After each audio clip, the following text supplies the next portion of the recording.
Hello दोस्तों, मैं हूं राजीव और आप सबका स्वागत है हमारे न्यूज़ चौपाल चैनल पर। आज हम बात करने वाले हैं कि पृथ्वी का जन्म कैसे हुआ, ब्रह्मांड में तारों और उनसे दूसरे पिंडों का निर्माण कैसे हुआ।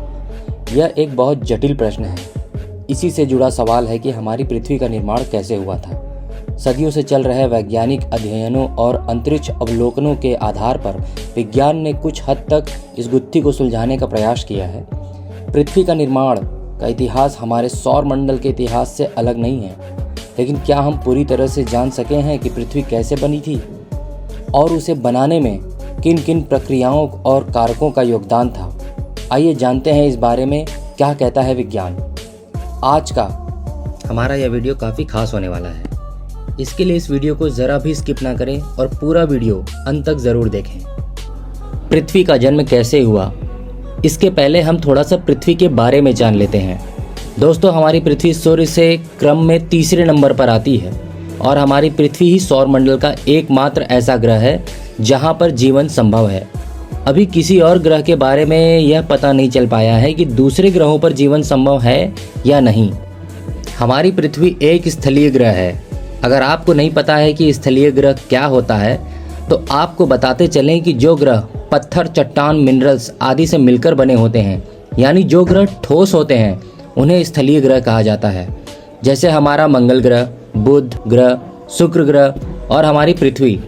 ठीक उसी तरह कुछ गैसीय ग्रह भी होते हैं जो अधिकतम गैस से बने होते हैं, जैसे बृहस्पति, अरुण, वरुण। हमारी पृथ्वी सौर मंडल के सबसे ज़्यादा घनत्व वाली ग्रह है। दोस्तों, आपको बता दें कि आज से 4.6 अरब साल पहले धूलकण और गैस के ठंडे बादल, जिससे निहारिका कहते हैं, आपस में ग्रेविटेशनल कोलैप्स यानी गुरुत्वाकर्षण के कारण आपस में जुड़कर इसी सोलर नेबुला के बीच में सूर्य का निर्माण करते हैं। बिल्कुल उसी तरह जैसे किसी तारे की उत्पत्ति होती है। सोलर नेबुला के बीच में सूर्य के निर्माण के बाद बचे हुए निहारिकाओं के कण और सूर्य के चारों ओर घूमते हुए एक डिस्क का निर्माण कर लेते हैं।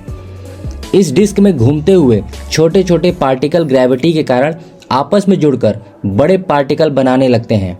लेकिन अभी भी कुछ हल्के और बेहद छोटे एलिमेंट जैसे हाइड्रोजन और हीलियम सूर्य के आसपास वाले क्षेत्र में स्थित होते हैं।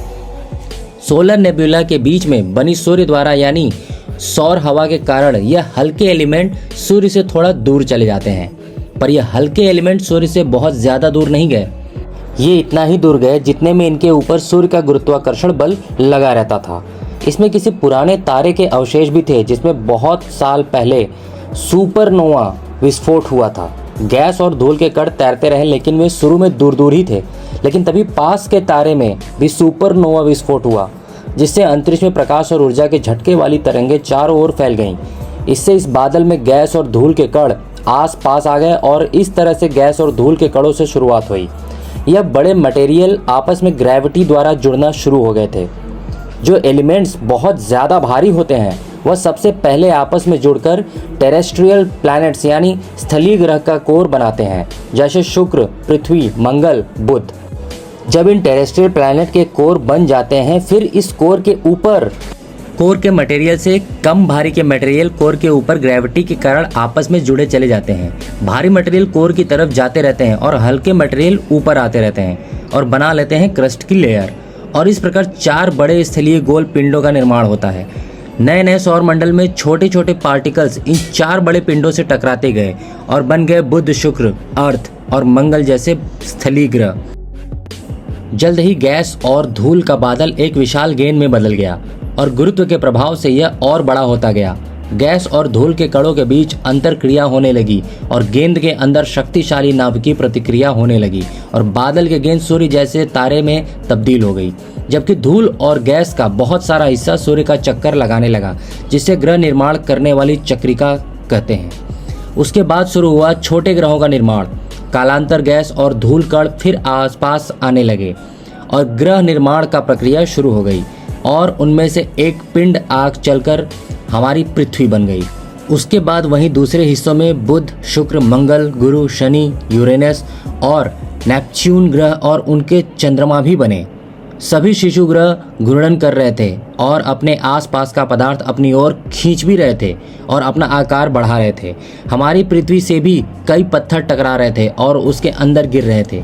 इस पूरी प्रक्रिया में उसका पदार्थ गर्म होता गया और वह पिघली हुई चट्टान के एक विशालकाय गेंद बन गई।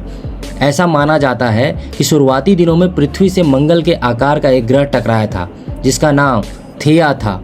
थिया और पृथ्वी के टकराव से अंतरिक्ष में गए मलबे के इकट्ठा होने से चंद्रमा का निर्माण हुआ और इसी टकराव से धरती अपने अक्ष पर 23.4 डिग्री तक झुक गया, जिससे पृथ्वी पर मौसम में बदलाव आना शुरू हुआ।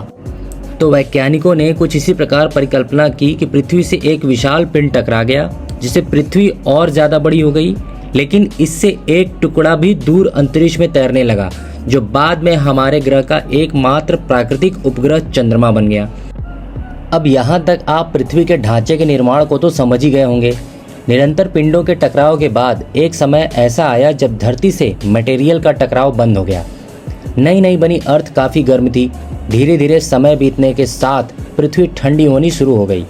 पृथ्वी ने ग्रेविटी से कुछ ऐसे गैसेस को अपनी ओर आकर्षित कर धरती के बाहरी लेयर का निर्माण किया, जहां हीट इतनी संतुलित मात्रा में था जिससे कि पानी न तो बर्फ की अवस्था में रहा और ना ही भाप की अवस्था में, बल्कि लिक्विड स्टेट में रहा। इस विशेष क्षेत्र को जहां पृथ्वी स्थित है उसे गोल्डीलॉक्स जोन या हैबिटेबल जोन कहते हैं। पृथ्वी के इसी क्षेत्र में होने के कारण ही पृथ्वी पर पानी का होना संभव हो पाया। लेकिन यहाँ कई लोगों के मन में यह भी सवाल आता है कि बिना पौधों के पृथ्वी पर कहाँ से ऑक्सीजन आई थी। तो आपको इस सवाल का जवाब जानने के लिए 3.5 बिलियन साल पहले जाना पड़ेगा। ये वो समय था जब समुद्र की निचली सतह पर चट्टानों जैसे बड़े पत्ते उग रहे थे। इन्होंने एक कॉलोनी बना ली थी। इन पर जीवित बैक्टीरिया थे। इन पत्तों को स्टेमेटोलाइट कहा जाता है। ये बैक्टीरिया सूर्य की रोशनी से अपना भोजन बनाते हैं। इस प्रक्रिया को प्रकाश संश्लेषण कहा जाता है, जिसमें यह सूर्य की किरणों की ताकत से कार्बन डाइऑक्साइड और पानी को ग्लूकोज में बदल देता है, जिसे शुगर भी कहा जाता है। इसके साथ ही ये एक सह-उत्पाद छोड़ता है जो कि ऑक्सीजन गैस होती है। समय की गति के साथ सारा सागर ऑक्सीजन गैस से भर गया। ऑक्सीजन के कारण पानी में मौजूद लोहे को जंग लगी, जिससे लोहे के अस्तित्व का पता चला। वैज्ञानिकों का मानना है कि 3.8 बिलियन साल पहले ही धरती पर पानी पहुंच चुका था और ज्वालामुखी फूट फूट कर छोटे छोटे द्वीप बना रहे थे। उल्काओं की बारिश अभी भी रुकी नहीं थी। ये उल्का पानी में 3000 मीटर नीचे चले जाते थे, जहां सूर्य की किरणें पहुंच नहीं पाती थी। धीरे धीरे ये उल्कापिंड ठंडे होकर जमने लगे। इन्होंने एक चिमनी का आकार लेना शुरू हुआ और ज्वालामुखी में पड़ी दरारों में पानी जाने से धुआं इन चिमनियों से निकलने लगा और पानी एक केमिकल सूप बन गया। इसी बीच पानी में समाहित केमिकलों के बीच ऐसा रिएक्शन हुआ जिससे माइक्रोस्कोपिक जीवन का प्रारंभ हुआ। पानी में सिंगल सेल बैक्टीरिया उत्पन्न हो चुके थे। इसी के बाद पृथ्वी पर जीवन के अनुकूल हालात बन गए। इस दौरान पृथ्वी में महाविनाश की घटनाएं और कुछ चरम मौसमी बदलाव की घटनाएं भी हुई, जिससे कई तरह की नई प्रजातियों का आगमन हुआ। इस बीच डायनासोर आए और खत्म भी हो गए। इसके कुछ लाख साल बाद ही इंसानों का धरती पर जन्म हुआ और आज से कुछ 100 साल पहले ही सभ्यताओं ने विज्ञान के विकास को बढ़ाया और आज से कुछ ही दशकों पहले तकनीकी विकास देखने को मिला, जिससे अंतरिक्ष यात्राएं, गगनचुंबी इमारतें आदि देखने को मिले। तो दोस्तों, आज का हमारा यह वीडियो आपको कैसा लगा हमें कमेंट करके ज़रूर बताएं और हमारे चैनल को सब्सक्राइब करना ना भूलें। धन्यवाद।